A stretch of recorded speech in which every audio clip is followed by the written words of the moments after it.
สายด่วน999เซียนบอระบือ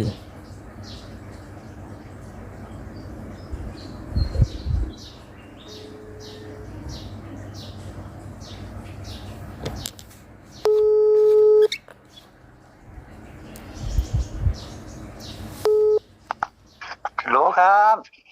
ฮัลโหลครับเป็นจังไดอากาศร้อนบ่ โอ้ผมยากกังเวียนอยู่ครับบ่มีหม่องสิอยู่ครับบ่มีหม่องสิเล่แม่นอีหลีนั่นล่ะอันแม่ครัวเฮ็ดคลิปกลางเว้นบ่ได้เลย โอ้นี่ยังแม่นคือสูตรโคราชครับแม่ครัว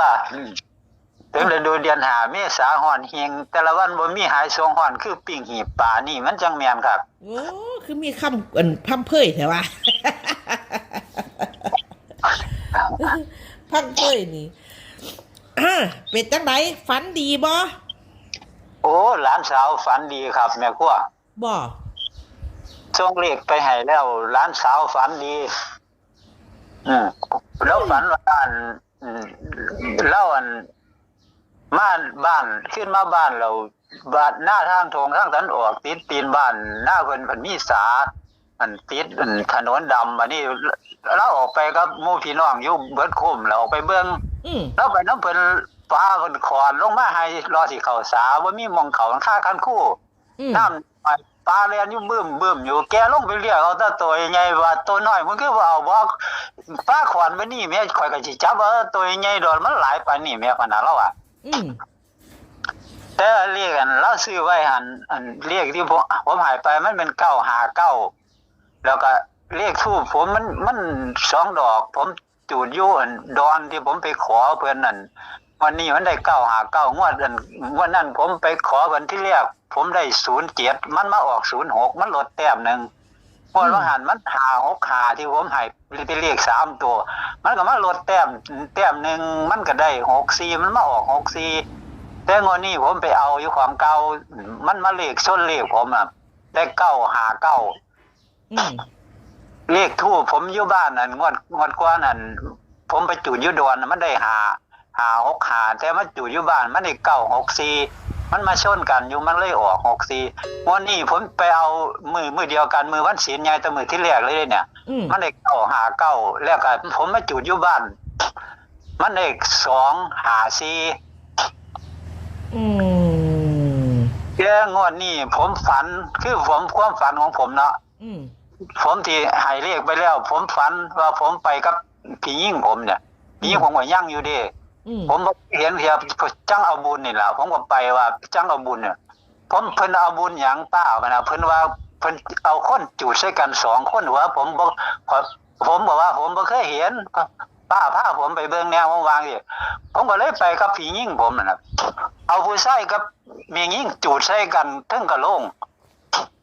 แม่ครัวเนี่ยก็ฝันผลไว้เนี่ยป้าว่า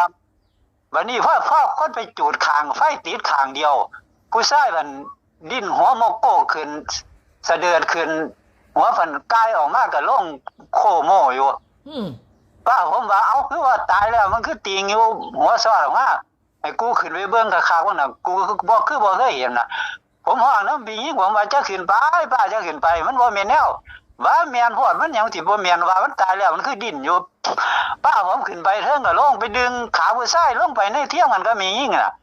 บัดนี้มันยังตายค่ะมันบ่ติงบ่ล่ะบัดนี้ว่านี่เลขผมนี่ผมว่ามันสิมาหา4บนเนี่ยเพราะว่าบัดนี้คืนที่2ผมฝันต่อกัน2คืนซ้อนแหมบัดนี้วันว่าพี่ชายผมกับพี่ยิ่งผมแล้วไปน้ำกัน2คนนี่ไปพี่ยิ่งผมเห็นบักตาลสุกบอกว่าบางทีบอกพี่ชายผมมึงขึ้นไปเอาบักตาลมาให้กูนี่เหมือนกูอยากได้ขึ้นไปแล้วพี่ชายผมขึ้นไปแล้วไปพอห้างมิมเราเลยสิว่าเอาแล้วย่านมิมต่อเราสิลงมาผู้เป็นป้าว่ามึงบ่ต้องลงมากุยขึ้นไปเป็นโมบื้อขึ้นไปน้ำกัน2คนคงไม่น่ะมียิ่งกับผู้ชายอ่ะนี่สรุปแล้วผมว่าเลข5กับ4นี่ต้องมาบนล้าน%แม่ครัวเพราะว่าเลขสูตรที่ผมให้9ว่าหันมันเป็นเลขเปิด เพราะว่ามันบ่แม่นเลขปิดเลขลับคือของเพิ่นเนาะ อืม สูตรของเฮานี่มันคือเอาหลักพันเอาหลักพันนี่บวกหน่วยบน อืม 4กับ9บวกกันมันก็สิได้13แล้วเอา3มาบวกมันก็เป็น6 อืม มันมาออก563นี่ล่ะพ่อผมหายเลข63วันนี้เลขหลักพันมาบวก3อีกแม่ครัวมันหลักพันมันเป็น0มันก็ได้3 93มาบวกมันก็ได้6มันก็มาออก866วันนี้เราหลักพันมาบวก6อีกเอาแต่หลักพันมันเป็น0เพราะว่าเลขมันออก802มันบ่ล่ะตัวหน้ามันน่ะมันได้0มันก็ได้6 93บวก6มันได้9บัดนี้ผมฟัน9ตัวเดียวมันออก009บัดเนี่ยแต่งวดนี้หลักพันมันได้3แม่ก็ว่าแล้วเอา3มาบวกมันสิได้5นี่ผมฟัน5บนตัวเดียวรอบนี้แม่นบ่ครับเอาตามสูตรได้แม่ครัวขาดเป็นขาดหลุดเป็นหลุดว่ามันเดินมาแล้ว3งวดเดี๋ยวสายด่วนบรบือ999นี่ครับบนตัวเดียวแม่นบ่ฟันบนตัวเดียวครับฟันธงบนครับ5 เม็ดเดียวจับคู่ครับเลข3ตัวคือ954ครับ954แล้วก็254ครับ254เลข2ตัวก็54ครับ5452ครับ52กันตัวร่องกับ42เพราะว่ามันเป็นเลขตัวร่องก็คือ4ครับโอเคให้3หางครับแล้วก็ตัวเน้นก็คือเลข3ตัวก็คือ954ครับ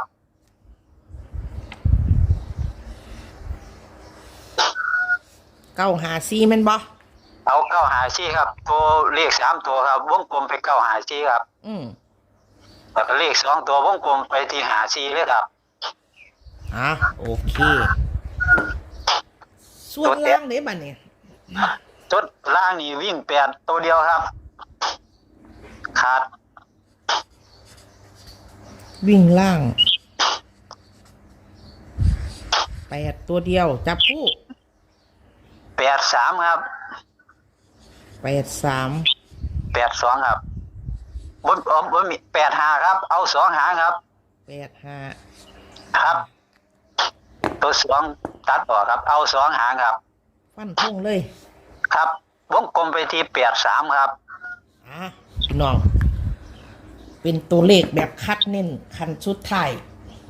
ครับคันชุดไทยครับเอาขันตามโชคตามลาบขันแม่นฟันธงโชคมันมานี่ก็คือเลขมันสิมาตามนี้ครับพอหลานสาวผมมันเราได้สูงหมดครับแกก็เป็นคนอยากมีเสียงแน่จังน้อยหรอกครับชื่อเรียกตามมูนี่แล้วแกฝันดีแม่ๆว่าแกโทรมาบอกว่านี่แกว่าสิถึงอีกแท้ๆหน้าระวังซิโอเคขันวางสันโอเคเนาะเซียนเนาะครับขอให้แม่ครัวและ FC ของแม่ครัวทั้งแม่ครัวอยู่ดีสบายสุขผู้สุขคนเด้อครับงวดนี้ผมคิดตามความฝันผมนี่ก็คือเรียกผมจังได๋ว่างวดนี้ก็คือสิได้อีกครับโอเคให้โชคๆมันๆทั้งเซียนทั้ง FC เฮาเนาะครับขอให้ FC โชคๆมันๆรับโชคชัยสงกรานต์นี่ครับแม่นครับโอเคครับครับสวัสดีครับ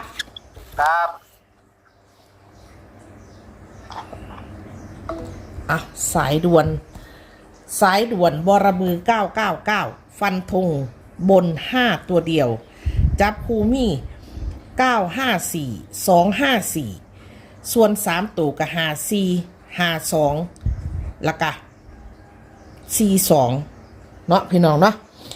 ส่วนล่างฟันให้ตัวเดียวคือ8จับคู่มี83 85วงกลมไปที่คู่เดียวคือ83ตัวเน้นๆตัวขีดเส้นใต้เด้อพี่น้องเด้อเพราะว่าตัวเน้นๆนี่คือตัวขีดเส้นใต้ถ้าเลขออกมาแล้วเข้ากับวงกลมเลยค่ะพี่น้องแคปหน้าจอกันไว้พิจารณากันเบิ่งค่ะสำหรับตัวเลขแนวทางของ สายด่วนบรบือ999อ่ะมักชอบกะตัวเลขกะกดไลค์กดแชร์ให้เด้อเพิ่นฟันธงให้แล้วอย่าง3ตัว2คู่ล่าง2ตัวก็2คู่เน้นเล่นแบบประหยัดเงินเนาะค่ะพี่น้องเนาะพอกันคลิปหน้าสำหรับคลิปนี้สวัสดีค่ะ